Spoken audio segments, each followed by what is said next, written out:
Hoje, amado, nós vamos falar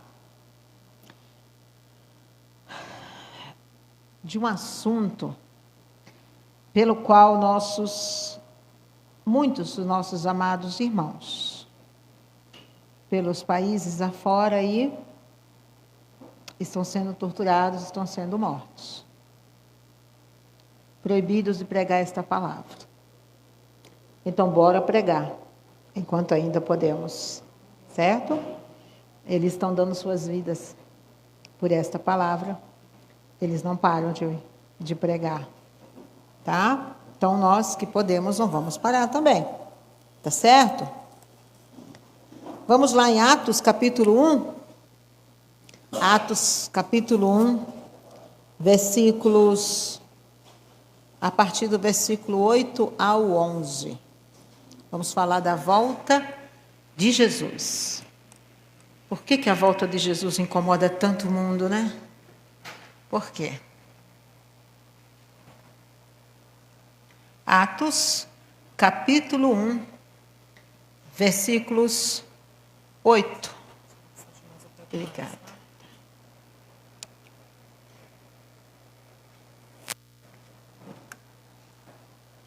Está escrito assim: mas recebereis o poder do Espírito Santo, que há de vir sobre vós, e ser-me-eis testemunhas, tanto em Jerusalém, como em toda a Judéia e Samaria, e até aos confins da terra. E quando dizia isto, vendo eles, foi elevado às alturas, e uma nuvem o recebeu, ocultando-o a seus olhos. E estando com os olhos fitos no céu, enquanto ele subia, eis que junto deles se puseram 2 homens vestidos de branco, os quais lhe disseram: homens galileus, por que está olhando para o céu?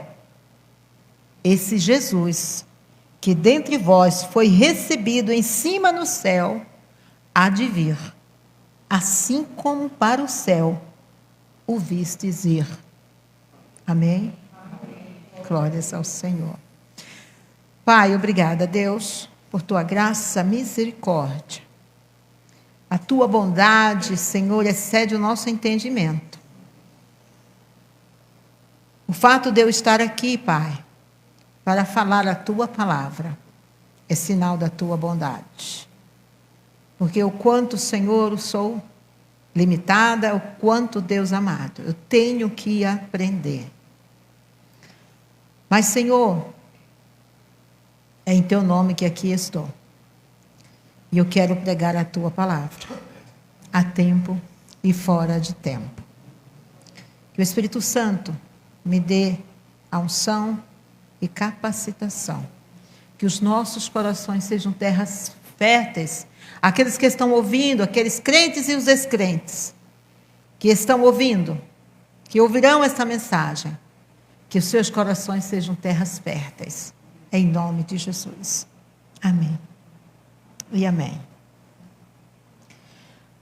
Queridos, a volta de Jesus é um evento de grande importância para os crentes. É um evento esperado, aguardado para aqueles que nele crêem. Por quê? Porque estaremos com Cristo para sempre. Não é verdade? Porque estaremos. Lá em João, no capítulo 14, versículo 3, ele nos diz o seguinte: e quando eu for, o próprio Jesus está falando aqui, e quando eu for e vos preparar lugar, virei outra vez, e vos levarei para mim mesmo, para que eu onde estiver, estejais vós também. Ei, glória a Deus, aleluia! Olha lá, vou preparar lugar, eu virei outra vez e vos levarei. Oh, querido Deus, como esse nosso Deus é esperado, é aguardado. É alegria. Quando vimos o Senhor chegar, quando a trombeta soar, aquele cristão não vai temer.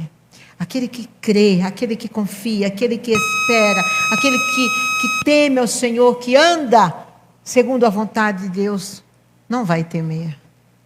É alegria, não é motivo de tristeza, de choro. Lá em 1 Tessalonicenses, capítulo 4, versículo 17, também diz assim: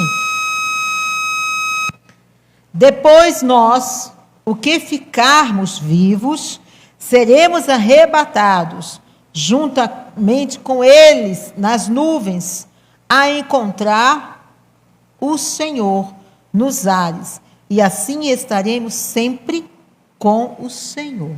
Aqui, está falando da palavra, ou melhor, da palavra, dos mortos que morreram antes, que morreram. Por exemplo, agora, nós estamos vivos. Aqueles que já foram em nome do Senhor Jesus, que morreram em Cristo Jesus, esses ressuscitarão primeiro. Aí depois nós os encontraremos, tá? Com eles. Também, se for o contrário, Se for quando nós já estivermos lá com Jesus, também nós vamos ressuscitar primeiro, do que vocês que estão aqui. Dos que ainda estarão vivos, tá? Por quê? Porque a volta do Senhor, ela para o crente, ela é ressurreição.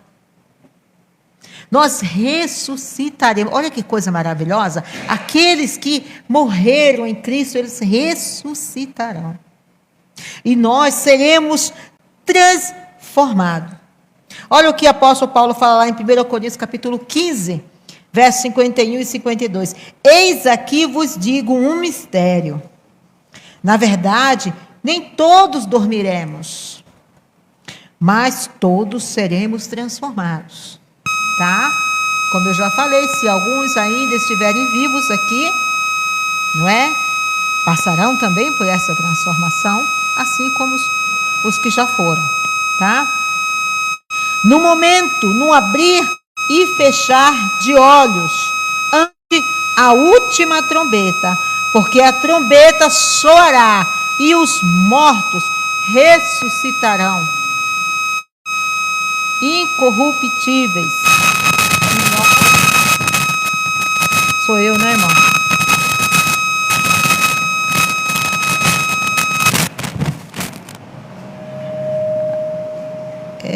É aqui, ó. Melhorou? Melhorou? Vou repetir aqui. Eis aqui vos digo um mistério. Na verdade, nem todos dormiremos, mas todos seremos transformados. No momento, no abrir e fechar de olhos. Irmãos, quem conta? Quem consegue contar? Olha só, abrir e fechar de olho. Já pisquei um monte de olho, um monte de vezes os olhos, vocês nem contaram, nem perceberam. No abrir e fechar de olhos, ante a última trombeta, porque a trombeta soará e os mortos ressuscitarão, incorruptíveis, tá?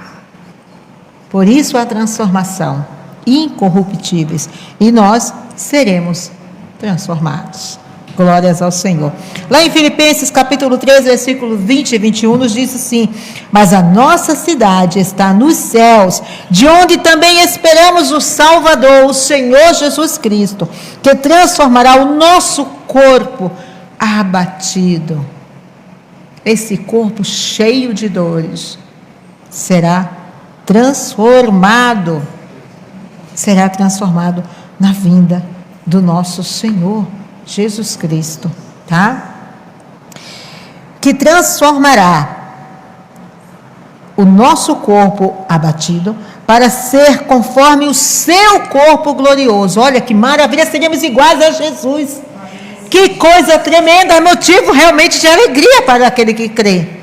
Para o crente, é motivo de eu vou ser igual a Jesus, é brincadeira. Tem noção uma coisa dessa? Como diz o mineiro, tem base isso? Segundo o seu eficaz poder de sujeitar também a si todas as coisas. Esse esses, na verdade, são alguns motivos, são muitos outros motivos pelo qual o crente se alegrará. Por isso nós cantamos, né? Ora vem, Senhor Jesus. Nós cantamos a volta de Jesus com muita alegria, porque Ele vive, porque Ele é nosso Salvador, porque é prazeroso saber que Ele virá, porque nós iremos com Ele. Ele está preparando uma morada para nós. Ele foi preparar. Olha que honra! O Filho do Rei, o Deus, foi preparar um lar para mim. É brincadeira? Glória a Deus, é motivo de alegria. Eu não vou para o inferno, eu vou para os céus, para o lugar que o meu Deus preparou para mim. Está lá reservado o meu lugar. Então é motivo de alegria, não é? Mas, querido, agora vem a parte ruim. Agora a notícia ruim. E é essa notícia que o mundo quer que o cristão cale. É essa notícia pelo qual os nossos irmãos lá no Sudão, eles têm que fazer duas escolhas. Ou melhor, uma escolha entre duas coisas. Ou negar a Jesus, para de falar essa mensagem, para de pregar o evangelho, ou você vai morrer de fome. Irmão, você já imaginou? É ruim ficar com fome, né? Hoje à tarde eu estava agoniada, me deu uma fome lá no trabalho. É muito ruim. Agora você imagine você morrer de fome, definhar dia a dia, hora a hora, minuto por minuto. Mas aqueles nossos amados, eles estão de olho na mansão celestial que Jesus preparou para eles. Eles sabem que Jesus vai recebê-los. Eles não negam. Eles escolheram: morro de fome, mas não deixo de pregar este evangelho. Morro de fome, mas não nego ao meu Senhor Jesus. Ele está me esperando. Ele dará um corpo novo para mim. Esse corpo cadavérico que está doendo, essas entranhas que estão me devorando, esses serão transformados. Ele me dará um corpo glorioso, eu serei igual a Ele. Ele me dará um corpo glorioso. Por isso eu prefiro morrer de fome aqui, temporariamente, do que viver eternamente no inferno, sofrendo. Essa é a escolha que nossos irmãos lá no Sudão estão fazendo. Você hoje pode fazer uma escolha. Não é morrer de fome. É escolher Jesus Cristo. É escolher não viver no inferno tua vida eterna. Escolha enquanto há tempo. Você por acaso sabe o dia que você irá? Nós não sabemos, eu não sei. Na agenda de Deus, eu e Osmar, a gente brinca muito. Que ele fala assim: eu quero morrer primeiro que você, nego, não quero morrer, ficar sem você não. Eu falo: não, você vai morrer, eu vou morrer primeiro, eu não quero também ficar sem você. E fica naquela briga lá. Então vamos morrer os dois juntos, vamos combinar. Então a gente fica nessa briga de casal, brincadeirinha, né? Mas amados, o morrer em Cristo é ganho, o viver é lucro, não é? Porque temos certeza para onde nós iremos. Para onde nós iremos. Então o mundo quer que nós calemos a boca. Porque estaremos dizendo para eles uma verdade. Sabe por quê? Porque nós para eles, representamos tudo aquilo que eles não são. Que eles não conseguem. Eles não conseguem ter uma vida de santidade. Eles não conseguem ser livres do pecado. Eles não conseguem ter a consciência do arrependimento.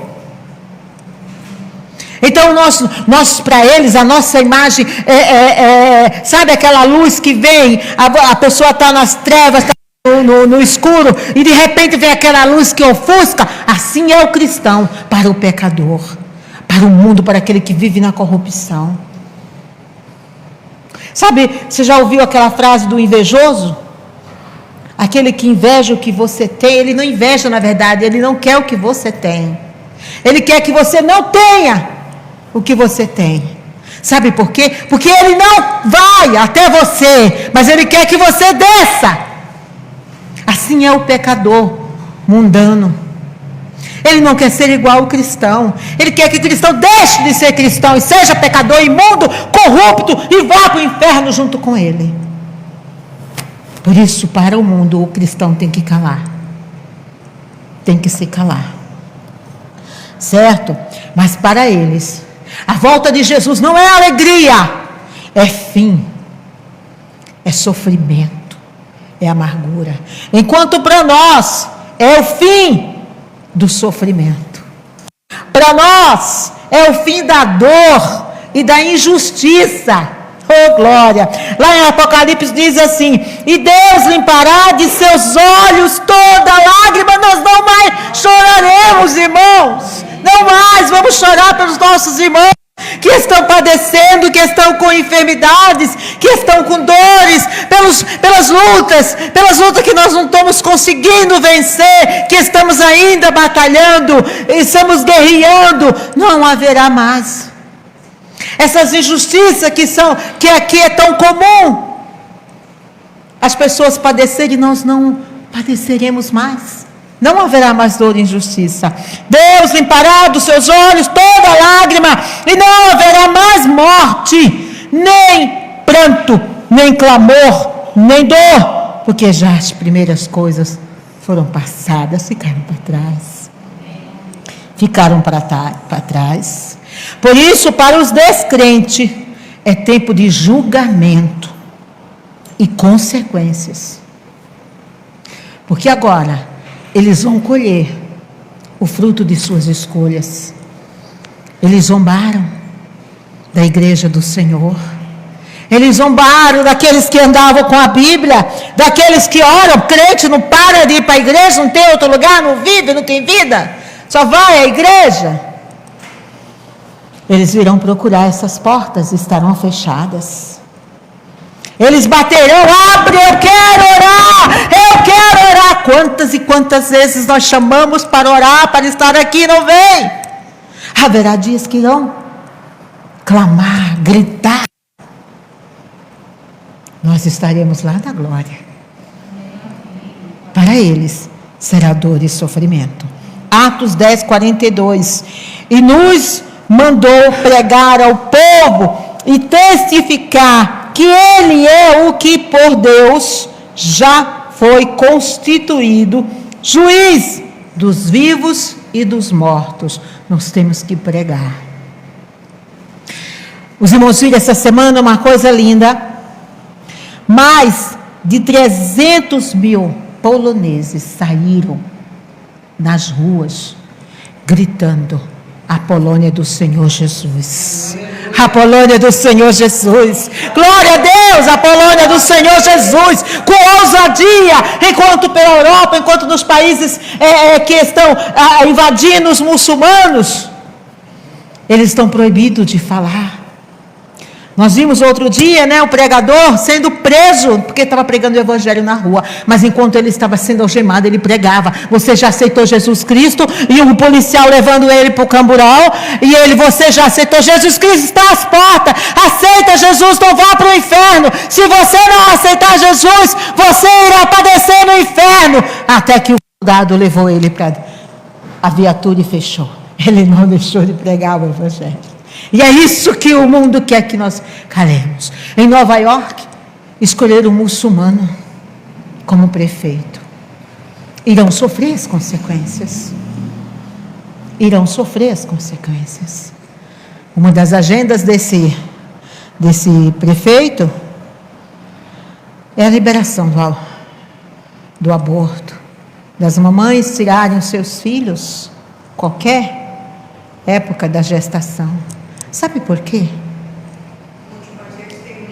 Eles querem que os nossos filhos, que paremos de gerar os nossos filhos, para os filhos deles povoarem a terra e eles comandarem. Mas o povo está surdo para o Evangelho. O povo está surdo para ouvir. Não querem ouvir, tapam seus ouvidos. Não querem ouvir que o único caminho, a única verdade é Jesus Cristo. Não há verdade relativa. A verdade é única. A verdade é uma só. Jesus Cristo é o Senhor. Ele é o caminho. Ele voltará para julgar e você sofrerá as consequências. Certo? Das suas escolhas.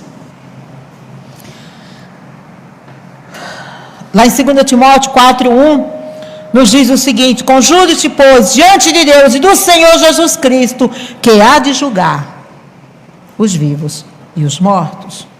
Por nós, que estamos vivos, sermos julgados pelas nossas escolhas, e os mortos também. Mas sabe, irmãos, para os descrentes, para esses que irão sofrer as consequências das suas escolhas, só lhes restarão a condenação eterna e separação. Sabia?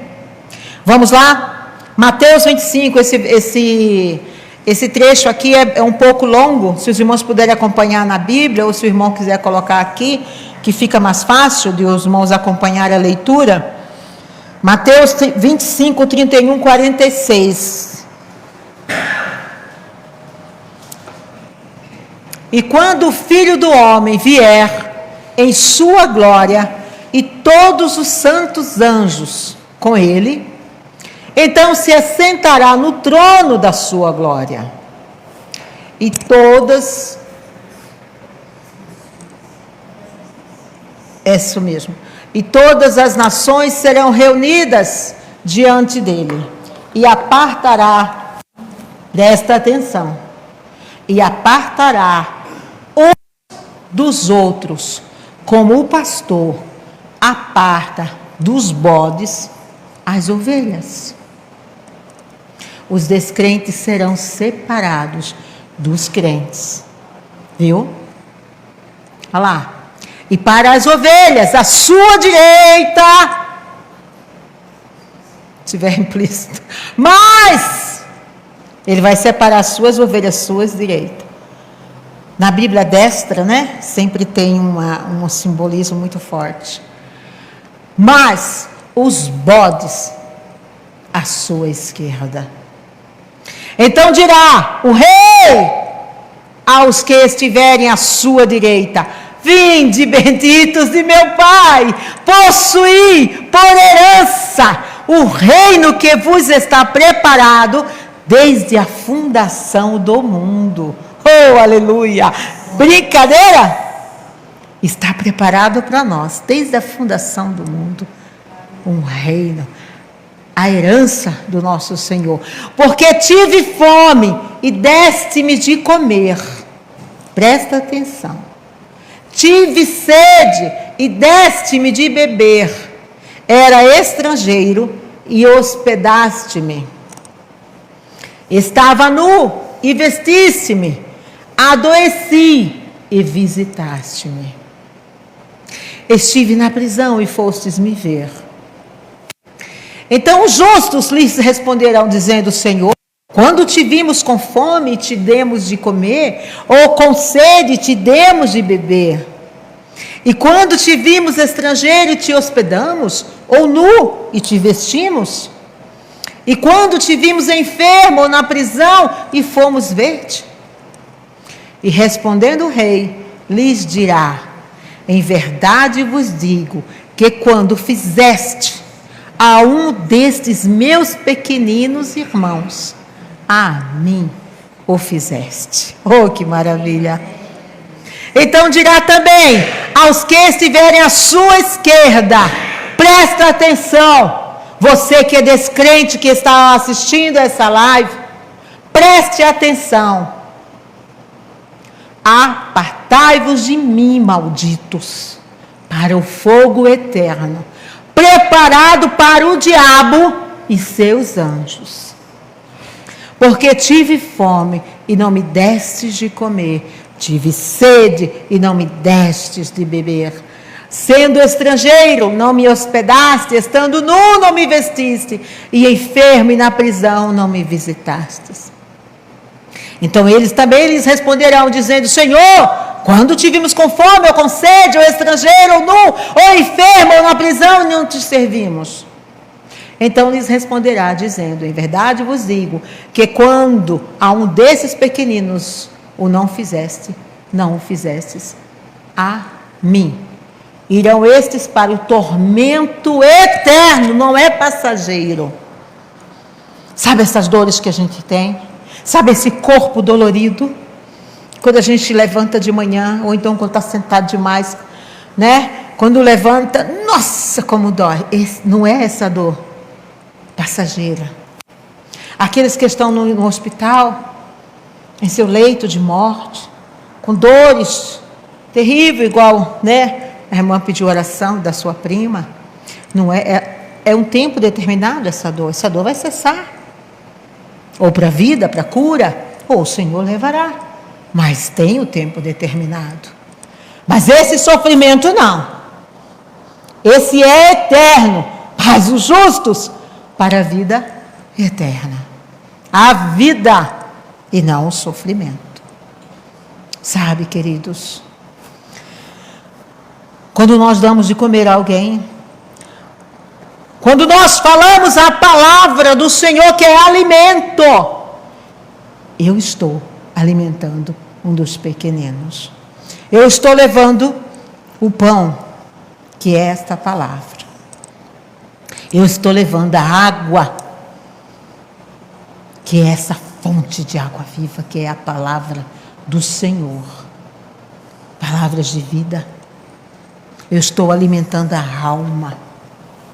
Eu estou alimentando. Não se trata de fazer misericórdia. Não se trata de fazer caridade. Se trata muito mais do que isso. Alimentar a alma. Não é alimentar o físico, é bom, é fácil. Quanto eu tenho, é mais fácil. Então os ricos, então, tacaria lá tudo no céu. Porque eles podem dar. E aquele coitado que está ao contrário, está necessitado, não pode dividir o que não tem. Esse não entrará? É este pão, esta palavra, principalmente, especialmente, este pão que você tem que entregar, que você tem que dar ao seu próximo. A verdade, a água da vida, levar a essas pessoas o conhecimento para que eles bebam dessa fonte e jamais tenham sede. Comam desse pão e jamais tenham fome. Esta palavra, muito mais. É importante também o físico, lógico que é. O cristão não deixa de fazer isso, está na sua essência do cristão fazer o bem. Mas é muito mais do que isso. Não são pelas obras dele, nossas, que nós seremos salvos. Mas é por isso. Tá certo? Mas olha só. Depois aqui, em Apocalipse 20:15, diz assim: e aquele que não foi achado, escrito no livro da vida, foi lançado no lago do fogo. O seu nome está no livro da vida? O seu nome está no livro da vida? Se Jesus... meu filho, um amém. Só do pastor vai, né, pastor? Eu vou também, pastor. Meu tá. O seu nome está escrito no livro da vida? Agora sim, né, Jesus? Quando Jesus chegar lá, A, B, C, D, F, R, U, T... Vinde a mim. Bendita do meu Pai. Opa, Senhor, estou lá. O seu nome precisa estar no livro da vida. O seu nome precisa estar. Porque dor e sofrimento para os que rejeitaram a salvação. Lá em Isaías capítulo 13, versículo 6 a 13, nos diz o seguinte, eu vou reduzir. Clamai, pois o dia do Senhor está perto. Clama. O dia do Senhor está perto. Mas como eu posso me preparar para a vinda de Jesus? Como eu posso? Então, agora eu quero aceitar o Senhor Jesus, eu quero ter o meu nome escrito no livro da vida. Como eu posso? Vamos lá? Atos 3:19, arrependei-vos e convertei-vos, para que sejam apagados os vossos pecados, e para que venham assim os tempos de refrigério pela presença do Senhor. Arrependei-vos. E sabe, amados, não é esse arrependimento que nós estamos acostumados. Eu me arrependi tanto, mas aí amanhã eu estou fazendo tudo de novo. Mas eu me arrependo, mas eu não consigo, eu volto a fazer. Não é esse arrependimento. O arrependimento que Jesus fala aqui, que a palavra nos ensina, é mudança de mente. É aqui, é mudar a tua mente. Sabe? Deixar de ter essa mente subjugada pelo pecado, escravizada pelo pecado, dominada pela tua carne, e ter a mente de Cristo. Uma mente transformada. Eu nunca vou pecar? Vai, enquanto estiver aqui na terra. Nós estamos sujeitos a tentações todos os dias, mas nós temos um diferencial. O Filho de Deus tem um diferencial, que é o Espírito Santo, que o acusa imediatamente, e ele imediatamente se arrepende. Senhor, eu pequei. Outro dia eu falei aqui, quando eu percebi a importância de orar antes de dormir, pedindo perdão pelos meus pecados, porque ao saber que pessoas morrem dormindo, eu falei, o quê? Eu tenho que me arrepender, Senhor, não posso não, ou não é? Não posso não, né, irmã Lúcia, eu tenho que me arrepender, vou fazer oração, sei lá se eu vou morrer dormindo ou não, quero, benção, glória, né? Mas, amados, a diferença do cristão é essa. Não é que o cristão, sabe, é supra-sumo, não, é santão, não, nunca vai, não. A diferença é que tem o Espírito Santo que nos acusa e que nós damos ouvidos para ele e nós nos arrependemos.